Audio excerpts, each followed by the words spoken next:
Hi, Vinny. How are you today? Good. How are you, darling? I'm doing good, thank you. And I'm so sorry that I had to bring you back a second time now because I didn't record the first time. No worries. The But more the merrier. we, thank you. That's how I feel. I love talking to you. So Mandy with the Well Read magazine, if anyone's doing an interview, she's putting it on YouTube now. And it's Hmm. a lot of fun to read the article and then go check out how people learn about someone else. Because Right. I wrote the article by just chit chatting with you. So the first thing I told you was that um, I have Proust questions in there, Hmm. and it is because those questions are supposed to help people learn about somebody's character Oh, just instead of for like their life. right. So it's just really cool. So and your questions were perfect. Um so turnkey, I wanted to talk about this. So we talked about how you left New Jersey. I think it's so impressive how you drove to California and you literally got on like public buses in like really fancy clothes, right? That's To go correct. to events Yep. and like talk to people. I mean, you have what so many people chutzpah. Chutzpah. Chutzpah. Yeah, I mean, you have Yeah. that. I I told. don't know how you did that because so many people cannot. So Mhm. you're very comfortable in who you are, which I think is a beautiful thing. Yeah. I just think you really have to be wired that way or not. Not that it's a good or a bad thing, but either you're wired. I think an entrepreneur or you're not. Like I do get a lot of questions about how do you, to your point, how do you just like go and do it or gamble or roll the dice? And I think it's really not that I'm something that I'm necessarily proud of because it doesn't always pan out the proper way, but it's just the way I'm wired, and I can't. Many times when I said, "Oh, I'm just gonna go get a regular job," it lasted for like 48 hours. I'm like, okay, no, I can't do that. So it's just I think you have to be either wired that way or not. You can't like say because I have a lot of friends that are like, "Oh my god, if I don't know where my next paycheck is coming from, I can't even sleep at night." So it's just that they need that continuity, and it's actually, and I'm not putting it down. I think it's a very smart way to live your life, but I don't have that. I'm just not wired that way to be able to just like wake up every day, go to a spot, drive back from the spot, and just not have Wait you for know your check on Friday. Yeah. right. It's very intriguing. We so many people know from your interviews and your book and your documentary that you fell in love with what you wanted to do for life because of a soap opera. Right. Which what was it called again? It's Young and the Restless, which is still actually on now, and I grew up watching it with my grandmother in the very early '80s and late '70s, and it just was there. The show literally is about a cosmetic company called Jabot, which is fictitious I cosmetic, love I and love saying Jabot. yeah, and it's just where I got the idea from, and it stuck with me. And so even as early as 7, 8, 9 years old, I was like trying to make little fragrances. My sister had an easy bake oven. I remember I was trying to like pretend that was like a an oven and make like product in it. So it really just that's where it came from. So I always joked that William Bell, creator of the Young and the Restless, my career. Stop it, Sully. I'm sorry. I have dogs here. Hold on a second. I have to mute me if they start barking too much. Get down. So, I think I did ask you Turnkey Beauty. How did that officially start and where did you come up with the name? And actually, well, I started in 1995 when I moved out to California. So I started when I was 18, and I'm 47 now. So I've already been in the industry for 28 years, and I think I'm still pretty young, but I still have like I say, I still have probably another 30 years to go in my career, so it's going to be a long one. But the idea actually came from my mother because she was kind of a trailblazer in the very late '70s because she owned her own business, which is kind of unusual at the time. And she worked out of the house, but she owned a limousine company. She actually sold her first car and she got her first limo, and she did it all on her own. It wasn't with my father or anybody else. She did it on her own, uh, Wow. and she wanted to be in the wedding business. So she ended up about 5 years later having a fleet of limousines, and we used to have them parked like in our driveway all over the street. It was ridiculous. But as she, to answer your question about the turnkey part, as she realized that wanting to be in the wedding industry, that of course a bride needed everything. She needed flowers, she needed a dress, she needed cars, she needed the venue space, she needed whatever. So my mother started turnkeying the project out of the house, and she actually ended up bringing in her own floral company, her own imitation company, her own dress company, her own she had the fleet of limousines. So she co-opted with a lot of the people in the surrounding areas, and she offered that all as a nonstop turnkey service. And at the time that really wasn't done before, especially a woman doing it on her own, in the Right. very early '80s and late '70s. It was kind of like not like really easy for her. So it was that's where I got the idea from actually. So I realized my mom did it in the wedding industry, so I'll do it. So if someone were to come to me and want to put a formulation together, say a skincare product, they need a cap, they need a bottle, they need an actuator, they need marketing, they need ad dollars, they need advertisement, they need web development, they need packaging design. So we started offering all of that. So now we are one of the first that turnkey beauty name, quote unquote turnkeying your business in the beauty industry is like it's like a staple now, like saying like Kleenex or your Kleenex or tissues or Xerox or copy. So we kind of coined that name back in the late '90s, and it's a very popular name now. And we own the rights to that turnkey name, which is a really popular way to do it now these days. Yeah, I hear everybody talking about it, which I Hmm. think is really great. I can't wait, like, because I also love the Vincenzo. Hmm. That's really very got gallant. It's very Yeah. beautiful, dapper, Yeah. I love that. Um so I did ask you what your favorite perfume was that you or fragrance, Hmm. which I like to learn. Like I think if it's unisex, you call it a fragrance. And if it's for women, it's a perfume. Is that how that works? Well, for almost there. So for men, all for men cologne, all for Cologne. women perfume, and then unisex normally a fine fragrance. But a fine fragrance can be also, Chanel is a fine fragrance too. It's more just of a loose term. But again, normally we would say if it's just for men, we would say cologne. If like it's just for women, we would say normally perfume. But for Oh, everybody, fine fragrances. But they're all fine in the fine fragrance category. that's really, really neat. I love perfume. I have this beautiful antique vanity in my bedroom, Hmm. and I have like this tray, and it has my bottles like Yeah. displayed. I even have tiny little ones Hmm. because they're so beautiful. Right. I love perfume. Like I always loved. I used to work at Spencer's in the mall, so I Yeah. always loved going through Macy's and having them spray me Yeah. with perfume before I went to um to my job. I don't know if they still do that though. I Yeah. remember calling you though and being like, "So can you make like an Annie song thing on a postcard or whatever?" Hmm. I had no idea how much went into a perfume or a card. Like it was just very Yeah. I No, was like, it "Wow." normally takes years to get it done properly. Yeah, Yeah. that was really interesting to learn. So which do you have a favorite one? I have lots of them, but I mean, but I do wear a lot of the Tom Ford ones. I like the way they formulate theirs. I'm a big fan of Velvet Orchid, which is one of his ones that kind of like a real dark, sultry one. He also has one called Lost Cherry, which is again more of in the fruity, cherry Ooh. direction. So I do like his a lot. I like the way I like the way they're formulated. Um, so that's what I'm using at the moment. And of course, I'm always using what I'm working on because I'm doing revisions. I'm always kind of wearing that to kind of like test the longevity of the product, how much it throws into the air, all that kind of stuff. That's really neat. I love it. And Mhm. and like I was like, "Oh, Jennifer Lopez." And you're like, "Oh, she has like 8 or 9 Yeah, yeah, scents." It's like, wow. This perfume is just wonderful. And it's really big at the holidays. I get very excited once cuz like, okay, shopping season's coming right. because I see J'adore. Yeah, yeah. c- uh and it's really neat.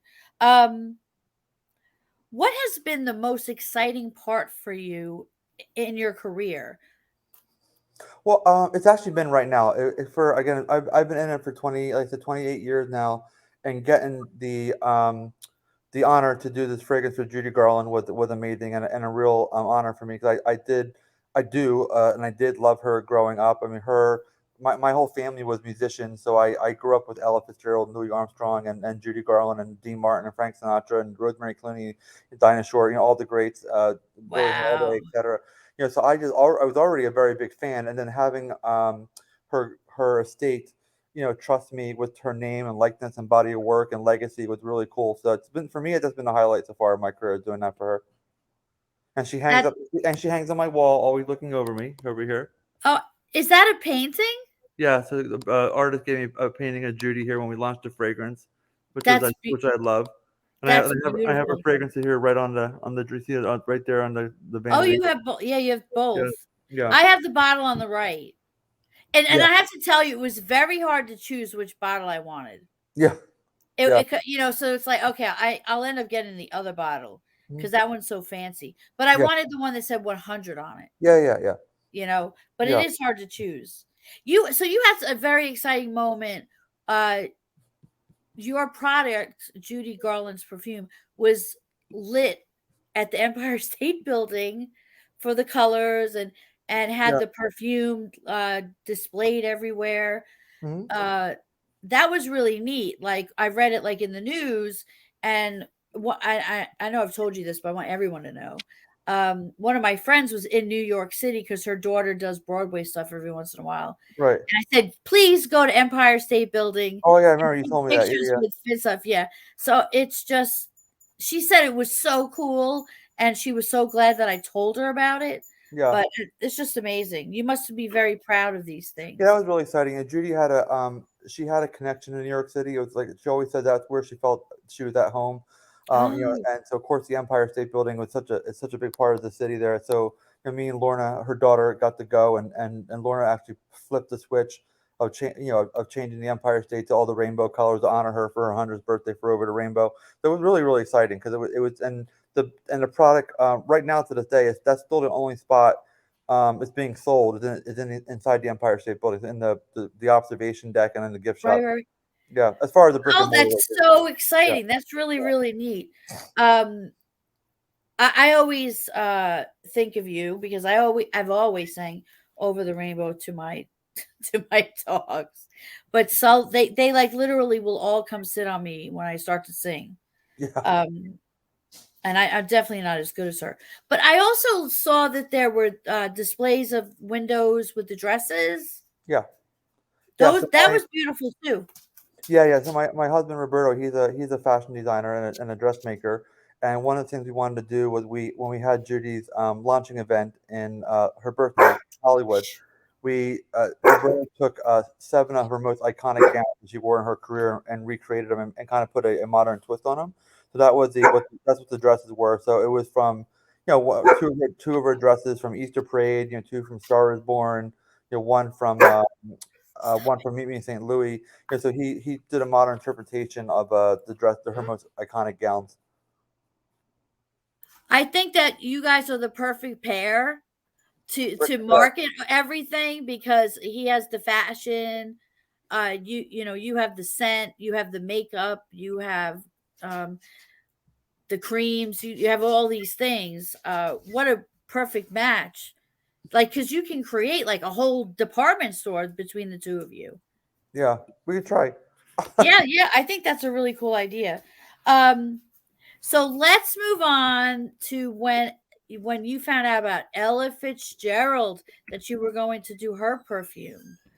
That Now, was that was the other thing too. That just happened recently, and that a lot of projects are coming to me organically because of Judy's product. But Ella is actually I chased that one myself specifically, which I'm pretty proud of because she's like for me is my holy grail, is my god, is my I don't think there's anybody better than her as far as music. As far as her voice is just goes right through my soul, and I've been a fan since I was a kid, and I just love her to death. So I just really wanted to do something to honor her, and coincidentally, she has a Broadway show being created for her right now that's going to launch in the fall to honor her life, and it's going to be a story of her life. So we're kind of going to tag team with them and launch the fragrance with the Broadway show. So it's going to be really exciting and to be able to do it. oh, that's so exciting. I love it. How beautiful. How beautiful. After our last chat, which I didn't record, you had told me that she was playing in the background when I called about something, and I thought that was so funny. I know. That now Mandy Haynes, who is, I don't know, what do you call her, president or what? Right? Who she's in charge of Well Read magazine. Right. She loves, loves, loves Ella Fitzgerald. Yeah. I mean, like with the same type of passion that you do. She just can't make perfume, so Right. she can't do what you're doing.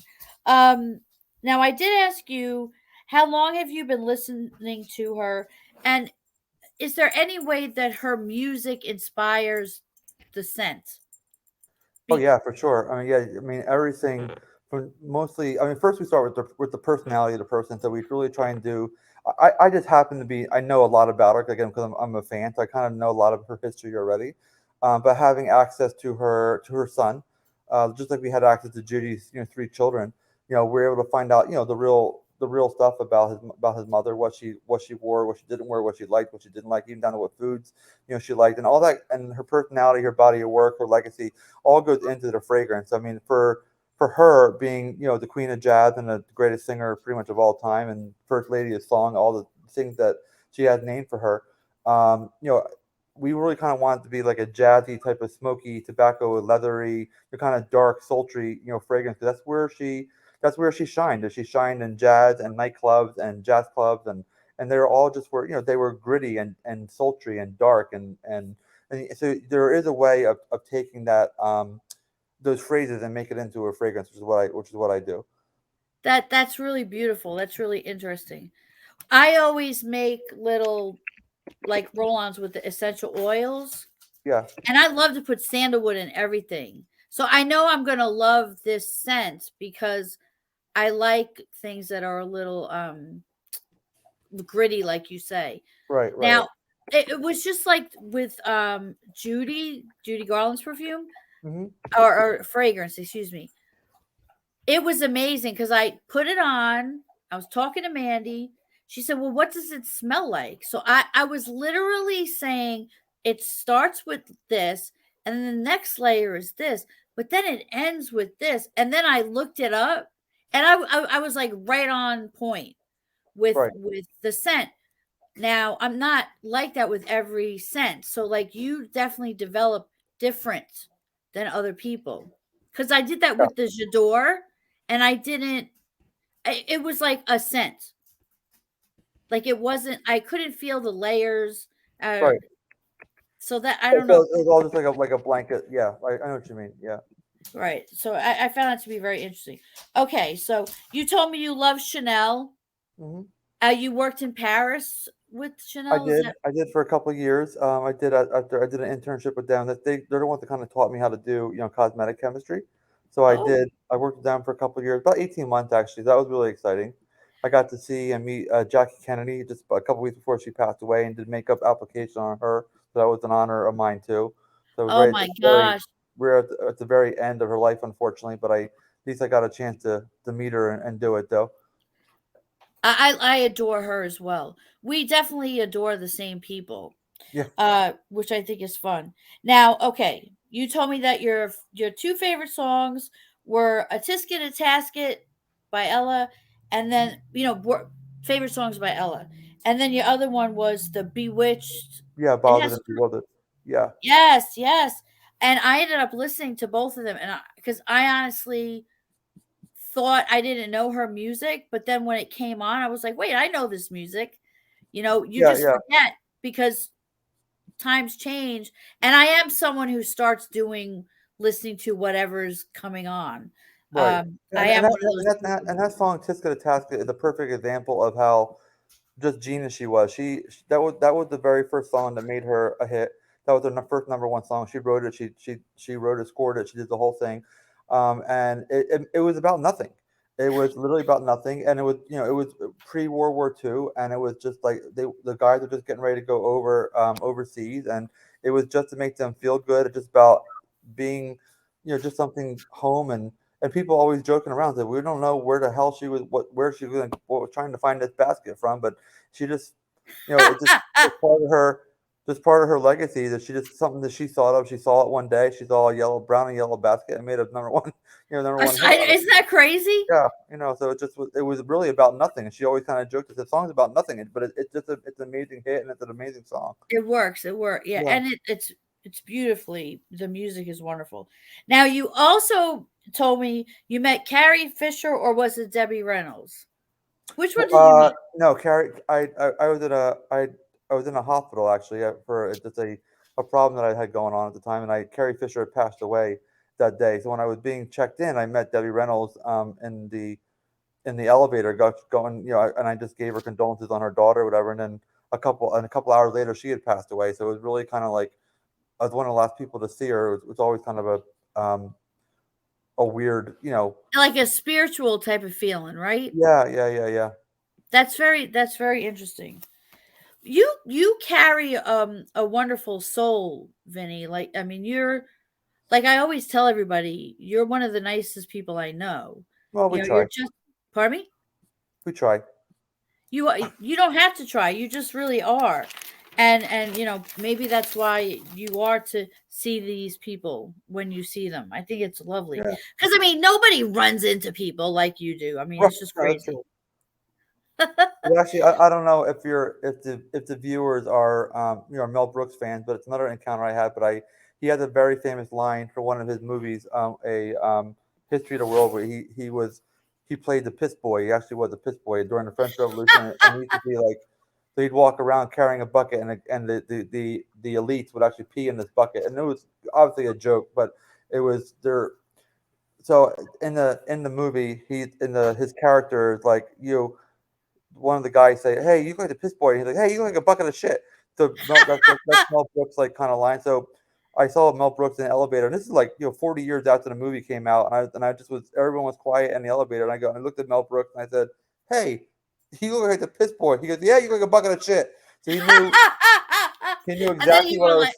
He knew exactly what I was saying, and I was like bowing to it, and his wit was there, and it's like this is 40 years after this movie, and he got it like in a second, and just he busted my balls, and it was so funny. I love that he got what I was saying to him, and just had an answer in a matter of a second to get back to me. well, I mean, you really are good at these lines that come from movies and such. Mm. Because the moment you were coming on with Lucid House Publishing, whole bunch of Yeah, people, and I got that private message. I look and it says, "I know what you did last summer." Then yeah, I just was like, "Oh God, I just yeah. made my a best friend," because you were just it was so funny. I thought that was great. You have a wonderful personality, I try. and you have a wonderful brain. Like, you remember a lot of things. Yeah, You're very yeah. Are you one of those I people do have a that? good memory. Pardon me? I do have a good memory. You really do for very specific things. Okay, so let me ask you the questions, and then I'll let you go. And you can give me short answers. What is your idea of perfect happiness? Just I think just being content in your life and your craft, your work, your what you're doing for a living, and who you're with. I mean, I really it's kind of basic, but I mean, even like your health, right? We say that stuff all the time, but I think people say it all the time because it really is what keeps you happy. It just makes That sure you enjoy what you're doing in life. And that's the other thing too. I've always said, again, it depends. It depends how you're wired, but like I don't understand people that are not happy in their job and blah blah. I'm like it just leave it and just go get another one. I mean, that's what I mean. I know it's not that No, easy you're right. You're necessarily, right. but I still would say just if you're not happy in your job or driving back and forth somewhere, I mean, just change it. Change So I it. really think you have to just follow your heart and your gut and your intuition. Well, yeah, I mean, when I had to leave my job on disability, like, I made up this job to interview live, which it is just something I absolutely love doing. But I was already doing book reviews, but you're right. I have to change things sometimes, how I'm Right. doing it because of my health. But I always make sure I'm doing what I want to be doing, and that you're very right about that. Um, what is a person that's living that you admire the most? I It's can tell you who you told me. well, I know I said Meryl Streep, and I still actually I still actually, I still believe that actually. Like again, she always stands out to me when I get asked that question, and I'm not quite sure why. I think maybe because she's from New Jersey like me, and she was came from nothing, and I like I like her body of work. I think she is the best actress of all time. One of the best, not the best. Maybe just kind of tied with Kate Hepburn, But and she does a lot for charity and for. So I just admire her a lot as a person. I know it's kind of a weird answer, but it's just It's not. it always kind of pops out when I get asked that question. It's not because the things that you admire about people are what I admire about you. When you say very generous, that's you. Yeah. And the best at what you do. I mean, I just think you make fabulous cosmetics, creams for the face. All right, Sully, I know it's time for us to nap, and he's letting me know. Yeah, he's like Oh, ready to go.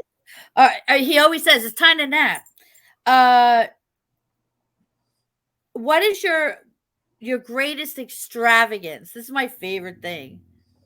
Yeah, I know what I told you, and it's so obnoxious, but I have a Louis Vuitton golf bag, which is just the dumbest purchase ever made. I do actually use it once in a while, but it's just so people see me on the golf course, they want to take pictures with it. That's how obnoxious it is. It's hysterical. Just I just need a second. Okay, I'm sorry, my dogs are No, it's going fine. nuts. We're almost done. Hold on one second.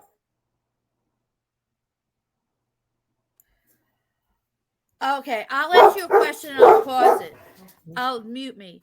What is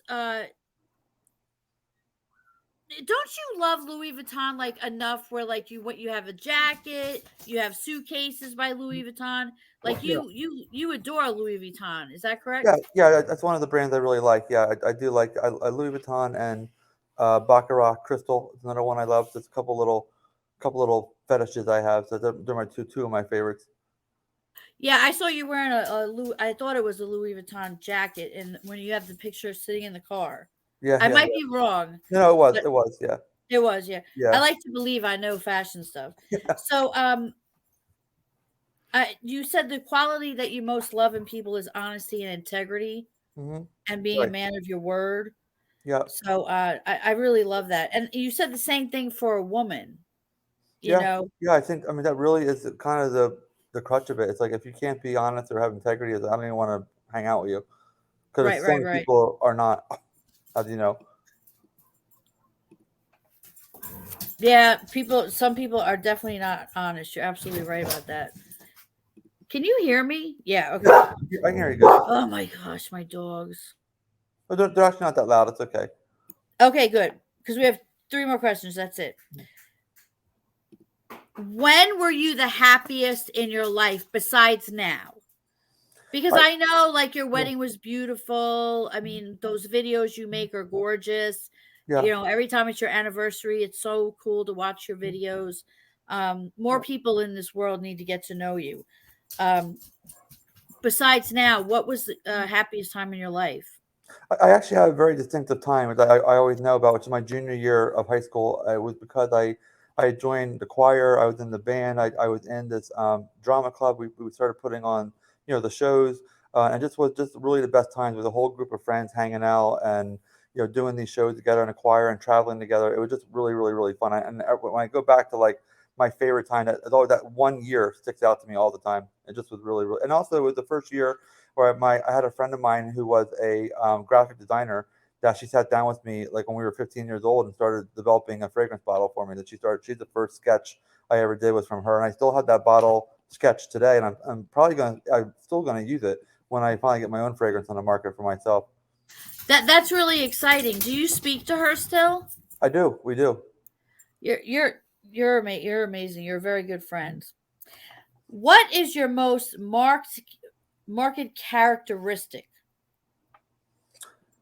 It probably is my follow through and being a man of my word and my hopefully my integrity is what people think. I mean, and honesty as well. I really put it all out there. And my father always told me, I never forget this. He always said, if you give somebody your word and you can't do it, he said, you better find a way to do it. And if you can't do it after that, you better find a way to do it. And if you can't do it after that, you better find a way to do it. And then after that, you still better find a way. So there was no way out of it. If you gave your word, you had to follow through no matter what you had to do. Well, look at you here, doing this a second time for me, Yeah. which I just really appreciate. Sure.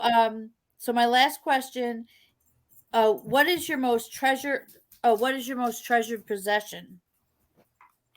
I'm a big Broadway fan. I love music, and I was going since I was a kid with my grandfather since the very late '70s, and I still have all my playbills. I have about 100 playbills. I would say roughly from going to Broadway my whole life. So I love that I have those and kept them, and I had the tickets with them, and a lot of the celebrities over the years signed up. Everybody from Carol Channing to Burnett Peters to Glenn Close to I'm trying to think. I mean, Hugh Jackman, back in the day with Rosalind Russell. I mean, so yeah, they go, you know, I think I said Carol Channing, Barbara Streisand, Bette Midler. So Ah, I have all these signed playbills, which is really cool.